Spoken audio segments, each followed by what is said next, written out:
So this video is going to go over some of the updated settings in Zoom so you don't get Zoom bombed by students. So when you download Zoom and you open up the app, this is kind of like your home screen. And you have your different tabs up here. You can schedule, make a new meeting. And there's a little settings tab on Zoom. Now, if you click on that, the settings that you're going to see are pretty limited. None of these are really going to be the ones that you need to change in order to prevent yourself from getting Zoom bombed. So instead, what we're going to do is go to View More Settings, and what it's going to do is open up your Zoom account on the Zoom website. So you can either get to it this way, or you could just go directly to the Zoom website, open up your profile on the Zoom website, and go from there. All right, so I'm going to close this. It has basically opened up my settings inside of a browser window, which you can see right here. So these are your profile, meeting, webinar, recording settings. So there's a couple different settings. We have meeting settings, recording settings, and telephone settings. So let's start with meeting settings. All right, so waiting room. I like to have the waiting room turned on. So when students join, they have to wait until you admit them individually, which is really nice because then, if someone pops up that you don't recognize, you don't have to admit them.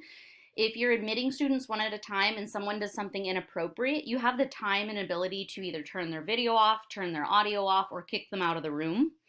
If they're all just dropping in at the same time, it can be really overwhelming. Waiting room options. The option you select here will apply to meetings hosted by users who turn waiting room on. Everyone's going to go to the waiting room. Now, you can edit your options if you want. Who goes to the waiting room? I just say everybody. Customize your waiting room is another one. You can add like a picture of yourself, a description. You don't really have to. So these three are locked by admin as a result of back when we went into lockdown and teachers started using Zoom, these were all optional. And what Zoom ended up doing is mandating all of these because so many teachers were getting Zoom bombed. It was turning into a security issue for students who were basically being shown porn and other inappropriate images by internet trolls who got the ID number from kids who would post it in somewhere like 4chan. You can change your universal password to anything you like. I just use my last name. Embed passcode in invitation link for one-click join. This is if you have your account set up to save to like your Google Calendar. Then when it sends out notifications to people, it'll embed a link. I tend to just copy and paste the ID and password and I send it in an email to people. So this doesn't really matter for me. Require a passcode for participants joining by phone. Again, this is locked by the Zoom administrators because they recognize that there was an issue. This is up to you whether or not you force people to authenticate themselves before they join. All right, so schedule a meeting. So your video starts when you host a meeting, and I just have that left on. I also have it automatically defaulted that students' videos come on. If you're going to be recording your sessions, then it might be smart to have this turned off so that you're not recording a student. However, if you're interacting with students, you're going to need their videos on. Keep in mind they can manually turn them off, so this doesn't like force their video to be turned on, but just putting it out there when they join, it'll be on. Audio type, just leave this alone. Join before the host is a no. If you have kids joining before you show up, they could be doing and saying inappropriate things to one another or bullying. So you want to make sure no one can join before you show up. Enable personal meeting ID. It's up to you whether or not you have this. It's not a big deal. It's just an option. And let's keep going. Mute participants upon entry. When you have a lot of people joining, it's really hard to try to mute and unmute people individually. It's, most of the kids have used Zoom at this point to where they understand how to mute and unmute themselves, or you could go over that in your first lesson. I just like everyone to join being muted so that they can hear me talking before they hear everything else going on. This doesn't matter. You can have a meeting reminder or not. I don't even have it connected to one of my calendars, so for me this is irrelevant. I suppose it'd be nice if I had it connected to my Google Calendar to get little updates, little reminders that I have an upcoming meeting. Okay, this is kind of a biggie. Allow meeting participants to send a message visible to all participants. Couple of things. You might not want them to have this ability, with teenagers especially. And the reason why is, kids could send messages to each other that are inappropriate. Same with private chat. I have private chat turned off. If you want to have the chat open, but you don't want private chat, what this chat will do is it'll let you send messages to students and students send messages to you, but because private chat's not available, they can't send messages to each other. And that's really the biggie, is this private chat. You want this turned off.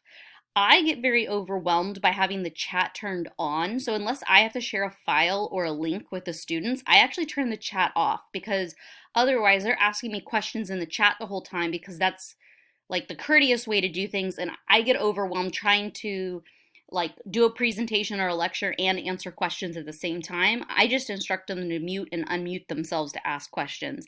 And with small groups, that works really well. If you're doing a huge forum, you might want to turn this chat on so that students can ask their questions in the chat, and then when you're done doing your lecture, you can answer all of their questions. So this one's very up to you. As long as you have your private chat turned off, they can't talk to each other, and that's the biggie. I don't really want to save the chats. If you do, you can turn this on.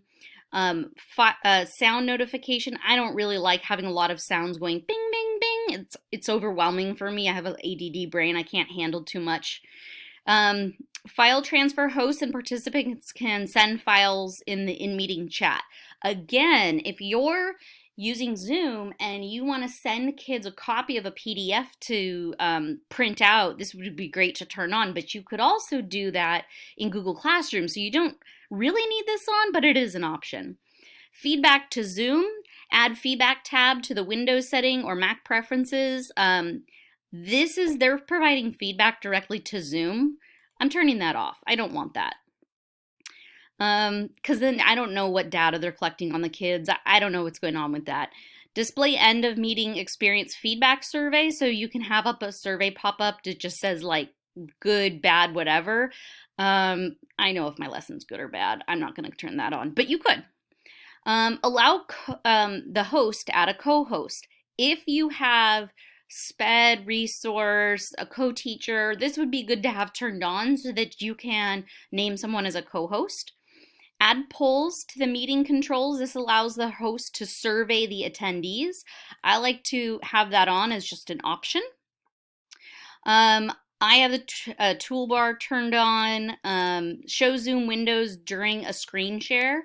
So this is debatable. If I share my screen, I might not want the other participants to show up in the window, or I might want the participants to show up. It's really up to you.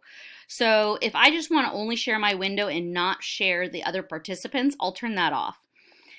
Okay, screen sharing. This is kind of a biggie. Allow host and participants to share their screen or content during the meetings. Who can share? This is really dependent on, are you doing one-on-one help, or are you working with the whole class?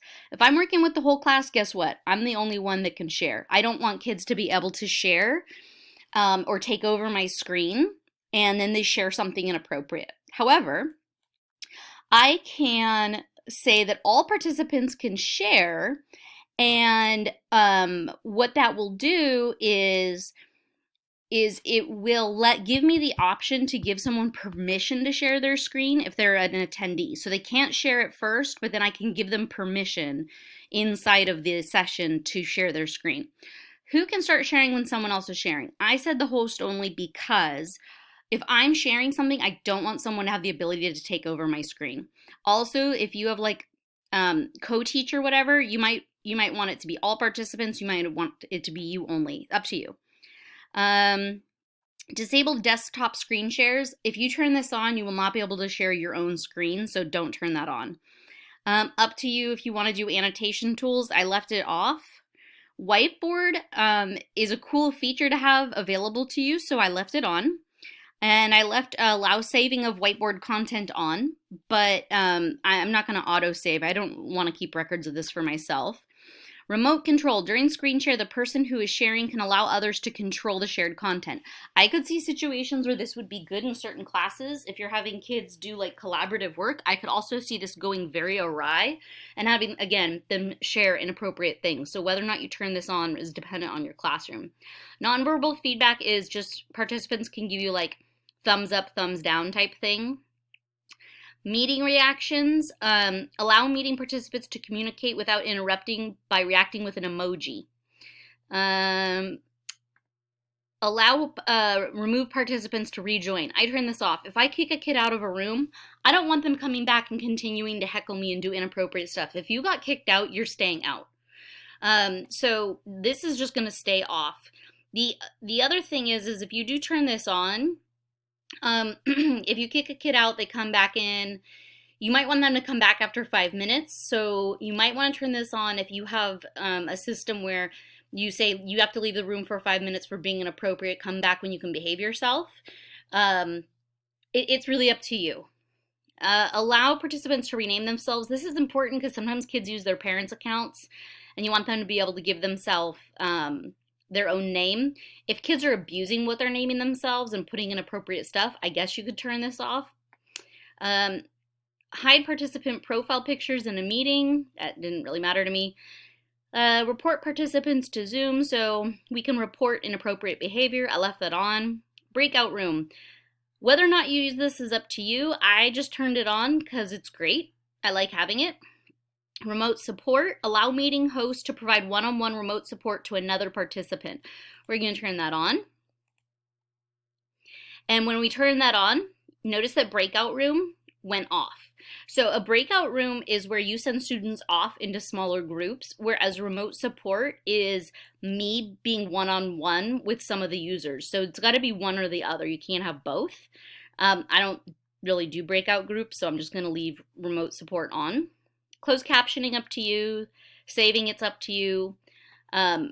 Allowing someone else to take control of your camera during a meeting, that makes me nervous, so I turned it off.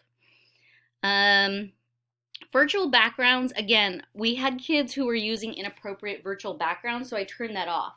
If a kid, though, is using the web-based Zoom app and they didn't download Zoom, they technically can get around this and still use a virtual background, so you're still going to have to monitor stuff.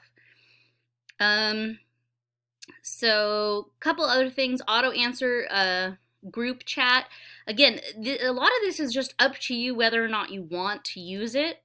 You can see what my settings are currently. Let's see here. And I'm not going to live stream meetings. Request permission to unmute. If you want to keep everyone muted and they can't unmute themselves, then where you get to decide when they talk and don't talk, you can turn this on and they're allowed to request permission to unmute, but they can't automatically unmute themselves. They have to ask for permission. This would be good in the beginning, and then once they've all gotten trained on how to be appropriate and use Zoom, you could turn this off. Email notification when a cloud recording is available. This is, again, up to you. When attendees join before a host, well, I already have that they can't do that. When a meeting is canceled, I don't really care. When an alternate host is set or removed from a meeting. When someone scheduled a meeting for a host, so on and so forth. And then we're at the very end. Now, if you go back up to the top, there's also recording permissions that you might want to turn on or off. Okay, so make sure you go through here as well. They have pretty decent descriptions of what everything is, and there might be something that jumps out at you as like, oh, definitely I want this turned off. Same with telephone. So this just shows international numbers. You know, this is kind of an interesting one. If you have students joining from their phone, you might not want their phone number to show because you might not want them getting heckled. So, I could see where kids get a hold of each other's phone numbers and then they start harassing each other. So I would do something like that. I would turn that on. And that's pretty much it. That is all of your settings. And then all of these are just, not really like in session settings, but other information. All right, hope this was helpful.